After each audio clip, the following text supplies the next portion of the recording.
साक्षात् परब्रह्म तस्मै श्री गुरुवे नमः। अखण्डमण्डलाकारं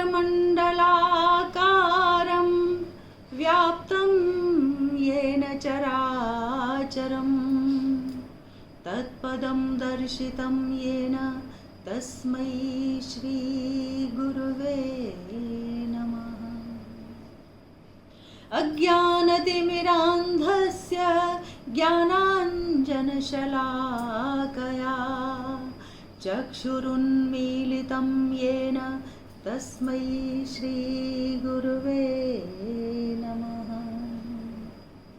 ध्यानमूलं गुरुः मूर्तिः पूजामूलं गुरुः पदं मन्त्रमूलं गुरुः वाक्यं मोक्षमूलं गुरुः कृपा। ॐ श्री गुरुवे नमः। आवाहयामि स्थापयामि ध्यायामि। नमस्कार, सास बहू की अनोखी दुनिया में आपका स्वागत है। मैं हूँ चित्रलेखा और ये है मेरी बहुत बहुत बहुत प्यारी बहू पारुल। साथियों, आज महापर्व है। महापर्व गुरु पूर्णिमा का पर्व। तो हम लोगों ने सोचा कि अभी पूजा करके निवृत्त हुए हैं कि एक आज आप तक भी कुछ थोड़ा सा गुरु पूर्णिमा के बारे में, गुरु पूर्णिमा का महात्म्य क्या होता है, गुरु का क्या महात्म्य है, उसके बारे में शेयर किया जाए, अपना एक्सपीरियंस, जानकारी। तो हमारी पारुल देखो स्नान करके पूजा करके सीधी आई है और उन्होंने देखो ये अपना नागा साधु होते हैं ना, वैसा जूड़ा बना लिया है। तो पारुल, तुमने सुना तो होगा ही गुरु पूर्णिमा के बारे में। हाँ, वही आज गुरु पूर्णिमा है तो ये तो सभी को ही पता है कि गुरुओं को विशेष महत्व दिया जाता है। हम लोग उनके लिए नमन करते हैं कि उनसे हमको जो कुछ भी सीखने को मिला है उसके लिए हम बहुत ही आभारी हैं। और इसके पीछे का क्या राज है या क्या इसका महात्म्य है वो आज हमको बताइए। बिल्कुल। तो साथियों, गुरु पूर्णिमा आज का जो दिन है, महादिवस, ये भगवान वेद व्यास का जन्मदिन है। वेद व्यास की जयंती है। वेद व्यास को ब्रह्मा कहा गया था। कहा गया है कि भले ही उनके 4 मुख नहीं हैं लेकिन फिर भी वो ब्रह्मा हैं, क्योंकि ब्रह्मा सृष्टि का निर्माण करते हैं। वैसे ही वेद व्यास ने ज्ञान, भक्ति और वैराग्य की सृष्टि का निर्माण किया। अष्टदश पुराणों का निर्माण किया, महाभारत का निर्माण किया, वेदों का संकलन किया। मतलब उनकी तो जितनी महिमा कही जाए वेद व्यास की उतनी कम है। तो हम गुरुओं का आज जो स्मरण करते हैं, जो आह्वान करते हैं, जो पूजन अर्चन करते हैं, उन हर एक गुरु में, हर एक के अंदर उन वेद व्यास को याद करते हैं। हर एक के अंदर उन वेद व्यास को ही हम देखते हैं। और एक और बात बताएं पारुल, कि जो गुरु शब्द है ये बहुत विस्तृत है।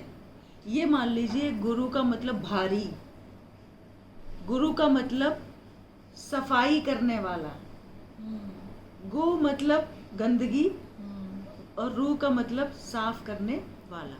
तो एक सफाई कर्मचारी हमारे घर में जो आते हैं, बाहर आते हैं, गली में साफ करते हैं, जिससे कि आप लोग, हम लोग सब स्वच्छता से रह सकें, और गुरु हमारे अंदर की सफाई करता है। दूसरी बात बताएं कि गुरु एक तत्व है। मैं तो केमिस्ट्री वाली हूँ ना, तो मेरा काम बिना तत्व के चलता नहीं है। हर एक एलिमेंट, हर एक तत्व जो है, ऐसे ही एक गुरु भी तत्व है जो हर एक के अंदर विद्यमान है। अब ये आपके ऊपर निर्भर करता है कि आप उस तत्व को सुप्तावस्था में रखना चाहते हैं, रखते हैं, या उसको जागृत करने के लिए कुछ पुरुषार्थ करते हैं। तो जो पुरुषार्थ कर लेता है उसको जागृत करने के लिए, समझ लीजिए कि समस्त ब्रह्मांड उस पर मेहरबान हो जाता है। अगर ईश्वर रुष्ट हो जाए तो गुरु बचा लेता है। अगर ईश्वर रुष्ट हो जाए तो गुरु संभाल लेता है, लेकिन अगर गुरु रुष्ट हो जाए तो दुनिया में पूरे ब्रह्मांड में कोई भी आपको शरण देने वाला नहीं। नहीं होगा। दूसरी बात, जो सबसे बड़े देव हैं, जो महादेव, उनको भी सब पूरे ब्रह्मांड का गुरु कहा गया है। तो गुरु वास्तव में दो तरह के आप मान लो, एक होते हैं लौकिक ज्ञान सिखाने वाले गुरु, एक होते हैं पारलौकिक ज्ञान सिखाने वाले गुरु। तो सबसे पहले गुरु हैं आपके माता पिता।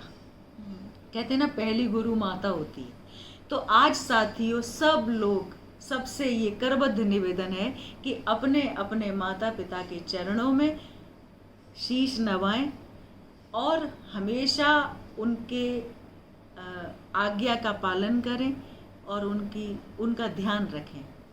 मैं अपने भी माता पिता के चरणों में शीश नवाती हूँ और ईश्वर से प्रार्थना करती हूँ कि मुझे ऐसी सद्बुद्धि हमेशा दिए रहे कि मैं उनका ख्याल रख सकूँ।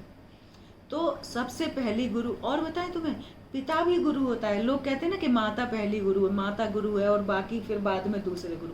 पिता भी गुरु होते हैं। पिता गुरु है, मतलब अगर तुमने पिता को प्रसन्न कर लिया लौकिक व्यवहार में आज्ञाकारी होके या उनको प्रसन्न करके आपने लौकिक व्यवहार में पिता को प्रसन्न कर लिया, तो समस्त स्वर्ग का सुख आपको पृथ्वी पर ही भोगने के लिए मिल जाएगा। और ये उदाहरण महाभारत में क्लियर दिया हुआ है कि जो भीष्म पितामह थे ना, तो उनके जो पिताजी थे शांतनु, महाराज शांतनु, वो शादी करने के लिए उत्सुक हो गए थे बहुत बड़ी उम्र में। तो जो वो शादी जहाँ से कर रहे थे, तो उनके उस लड़की के पिता ने कहा, मतलब वो जो महारानी होके आई, उनके पिता ने कहा, मतलब मना हो गया कि ऐसा सोचने लगे कि वो कम उम्र की कन्या है और इधर ये इतने बुजुर्ग हो रहे हैं। तो सब लोगों ने शायद मना कर दिया होगा उस समय। तो वो बीमार पड़ गए शांतनु। तो ये गए, महाराज आप क्यों बीमार हैं, पिताजी के पास। उन्होंने कहा ऐसा ऐसा है और मैं उससे शादी करना चाहता हूँ जो हो नहीं पाती। तो वो खुद मनाने के लिए वहाँ पे गए। तो उन्होंने सबसे पहले कहा कि हम कोई राजघराने से तो है नहीं, ठीक है, तो राज्य तो आपको ही मिलेगा। तो उन्होंने कहा कि नहीं, मैं राज्य नहीं लूंगा, राज्य इनको ही दूंगा।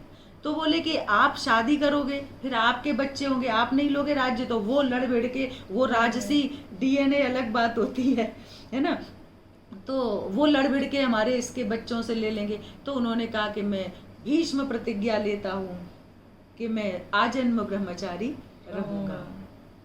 तो ये समझ लो कि फिर पिता ने इतने प्रसन्न होकर, शांतनु ने, मतलब पितामह भीष्म जो थे, उनका देवव्रत नाम था ना उनका, तो उनके पिता ने प्रसन्न होके वरदान दिया कि तुम्हें मैं इच्छा मृत्यु का वरदान देता हूँ, जब तक तुम नहीं चाहोगे तब तक तुम्हें मौत नहीं है। ये है पिता गुरु है। पिता को प्रसन्न कर लो तो समस्त जो भी कुछ तुम स्वर्ग, इंद्र जो सुख भोगते हैं, वो सुख साक्षात तुम पृथ्वी पर भोग सकते हो। तो पहले तो साथियों, माता पिता पहले गुरु, फिर आपको शिक्षा दीक्षा देने वाले जो लोग हैं, जिसकी वजह से आपको अच्छी नौकरी, अच्छा घर, अच्छी गाड़ी और आप एक समाज में प्रतिष्ठा को प्राप्त करते हैं, उनको, वो आपके गुरु हैं। ये लौकिक गुरु हैं। और जो पारलौकिक गुरु है उसको हम सदगुरु कहते हैं, जो ईश्वर से आपको जोड़ता है, ब्रह्म का जो रहस्य है वो सिखाता है और वैराग्य की तरफ ले जाता है। तो ऐसे गुरु, और बताए तुलसीदास जी क्या कहते हैं, गुरुपद नख गण मणिगण ज्योति, सुमिरत देवी दृष्टि ही होती। गुरु के पैरों का नाखून ही असंख्य मणियों की ज्योति के समान होता है, जिसका स्मरण मात्र से तुम्हारा क्या हो जाता है, दिव्य दृष्टि, हृदय में दिव्य दृष्टि प्राप्त हो जाती है। दिव्य दृष्टि कब प्राप्त होगी, जब हृदय की गंदगी साफ हो जाएगी। तो समझ में आ गया, बहुत अच्छा है। तो गुरु आज सभी से निवेदन है करवत। मैं तो बहुत प्रसन्न चित्त मुद्रा में हूँ आज, इतना अच्छा। और रात्रि काल में चूँकि तिथि होती है पूर्णिमा, तो चंद्रमा से संबंधित है, संबंध है इसका, इसलिए आज अखंड ब्रह्मांड की जो शक्तियाँ होती हैं वो कई हजारों गुना ज़्यादा तीव्र हो जाती हैं। आज आप जो भी कुछ पूजन अर्चन, जो भी कुछ ध्यान, दान, जो भी कुछ करेंगे वो सहस्र गुना जाकर का फल आपको प्राप्त होता है।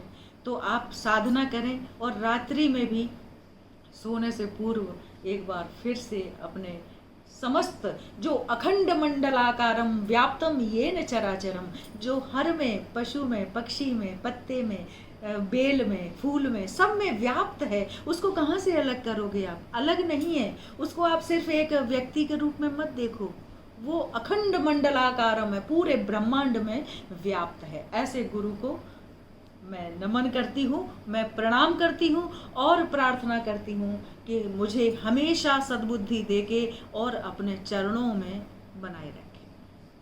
जय गुरुदेव।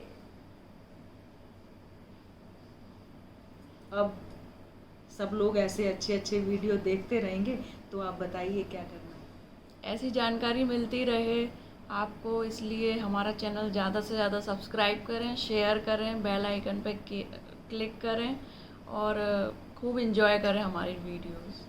और आज जो बात कही है उसको ज़रूर ध्यान में रखिए। ये इसका उद्देश्य, मेरा हृदय से, दिल से बात कर रही हूँ, आज मेरा उद्देश्य सिर्फ इस महिमा को आप तक पहुँचाना है। आप ज़रूर इस पर अमल करें और अपना ख्याल रखें। बारिश आ रही है, उल्टा सीधा न खाएं। Bye bye.